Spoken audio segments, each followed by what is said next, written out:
Pentecostes.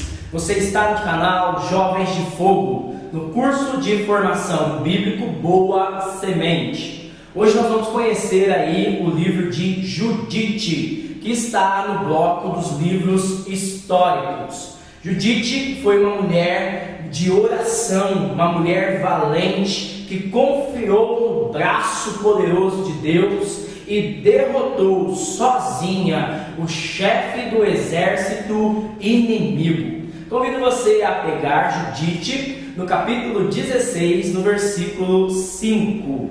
Mas o Senhor Todo-Poderoso os desprezou e os envergonhou pela mão de uma mulher.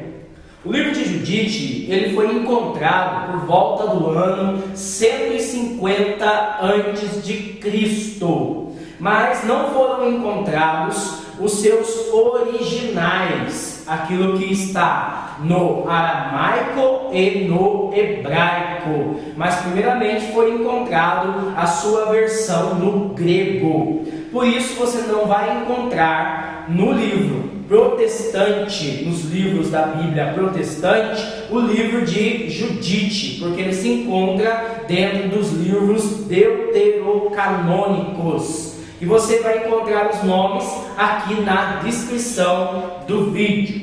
Esse livro é um livro que gerou muita polêmica para ser canonizado, para ser descrito pela igreja como um livro inspirado por Deus. Porque havia uma grande discussão entre os padres da igreja se o livro de Judite era um livro histórico, real ou um livro fictício.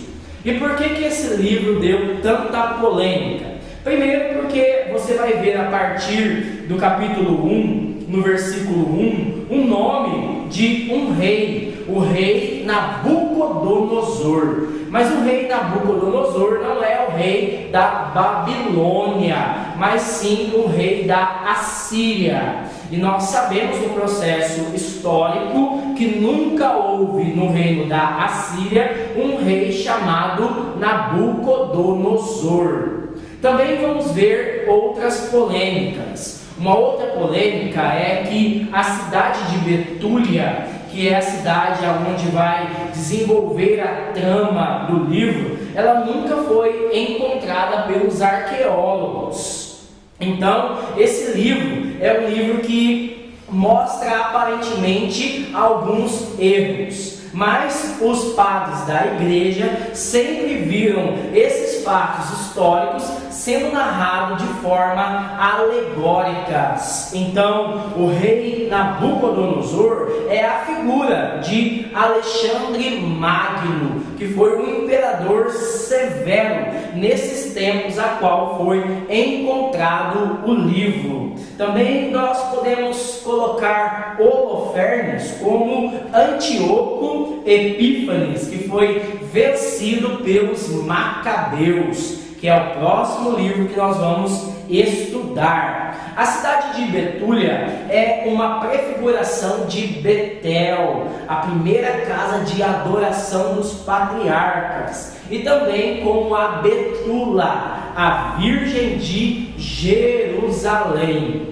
E o nome de Judite no hebraico significa judia, Judá. Então, quando se fala de Judite, não se fala só de uma mulher, mas de um povo que vai confiar no poder de Deus, e confiando no poder de Deus vai vencer os seus inimigos, aqueles que são os seus opressores. Mas nós vamos ver no começo da igreja que os grandes padres da igreja, eles disseram, afirmaram em sua maioria que o livro de Judite, ele é um livro inspirado por Deus. Por isso nós encontramos o livro de Judite dentro dos livros da Bíblia católica. O livro de Judite, ele é um livro que é dividido basicamente em duas partes. Você vai encontrar a primeira divisão do capítulo 1 ao capítulo 7 e uma segunda divisão do capítulo 8 ao capítulo 16. Do capítulo 1 ao capítulo 7, nós vamos encontrar 3 considerações nesse livro. Primeiro, é a campanha de Holofernes, o governador que, a mando do rei Nabucodonosor, que tem uma grande ambição, deseja governar todas as nações da terra. E ele tenta fazer uma aliança com essas nações. E aquelas nações que não aceitam essa aliança, ele jura a morte por meio da guerra. Então ele vai dominando as nações, ele chega ao ocidente e também na Judéia, onde está instalado o povo de Deus. Depois nós vamos ver nessa primeira parte a chegada à Judéia e consequentemente a cidade de Betúlia, onde está instalado o povo de Deus. O povo de Deus, diferente de todas as nações, ele não aceita essa aliança, ele não vai temer o opressor, mas ele vai oferecer uma grande resistência.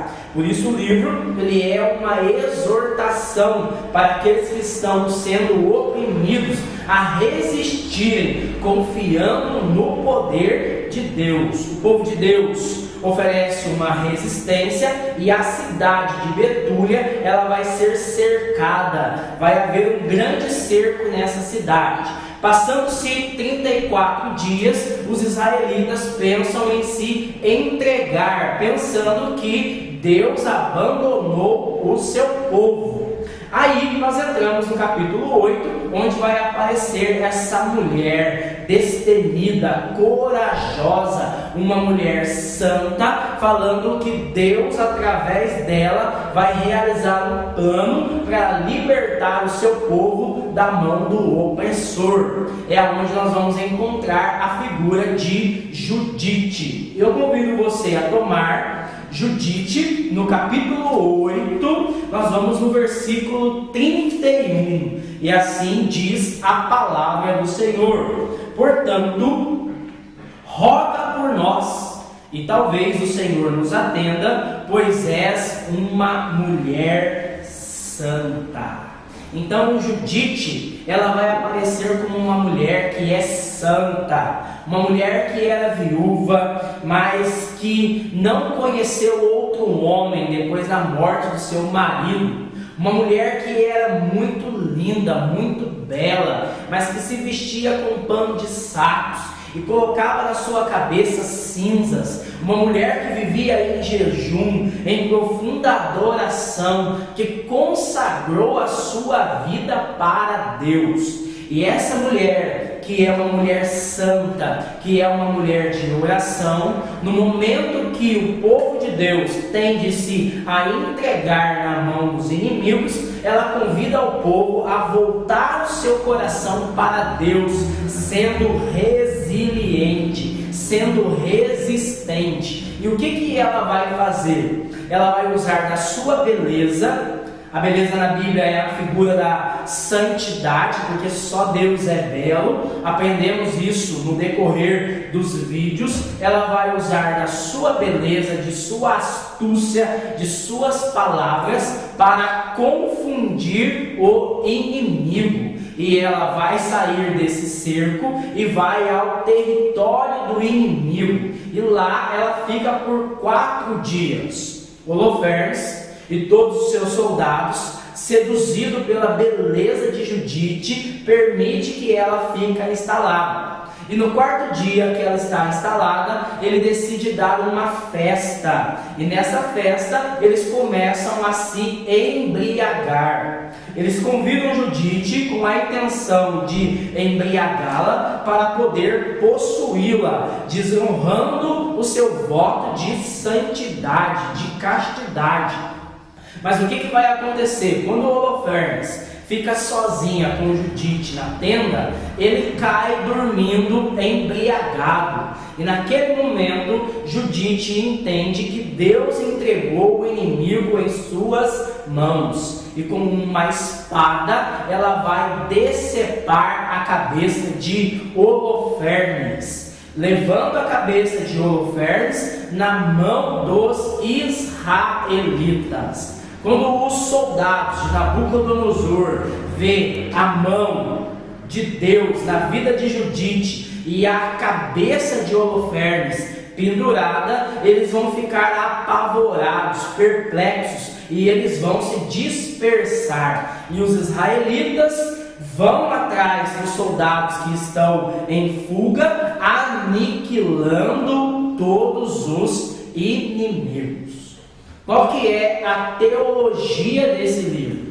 A teologia desse livro é falar para nós não nos entregarmos ao pecado, não nos entregarmos ao inimigo, porque nós podemos contar com a providência de Deus, um Deus que é fiel. E por mais que nós sejamos fracos, aqui a figura de uma mulher, Deus é poderoso para nos dar vitória no meio do campo de batalha. Eu queria encerrar este livro com o capítulo 9, no versículo 11. Pois a tua força não está na multidão, nem o teu poder está nos fortes, pois tu és o Deus dos humildes, o socorro dos mais pequenos, o defensor dos fracos, o protetor dos rejeitados, o salvador dos desesperados. Assim como fala São Paulo, Deus escolhe as coisas loucas do mundo para confundir os sábios. Deus escolhe os fracos para confundir os fortes, porque é na nossa fraqueza que o poder de Deus se manifesta. Que diante de todas as suas lutas, que diante de todas as suas tribulações, nós possamos nos espelhar em Judite, sermos resistentes, perseverantes, confiantes na misericórdia de Deus, porque quando levantamos um clamor em seu santo nome, Ele vem com a sua providência para nos dar força no meio da tribulação. Como veremos no livro a seguir, o livro de Macabeus, que fala no primeiro livro, no capítulo 3, no versículo 19. A vitória no combate não depende do tamanho do exército, mas da força que vem do céu. Louvado seja nosso Senhor Jesus Cristo, para sempre seja louvado. Fogo!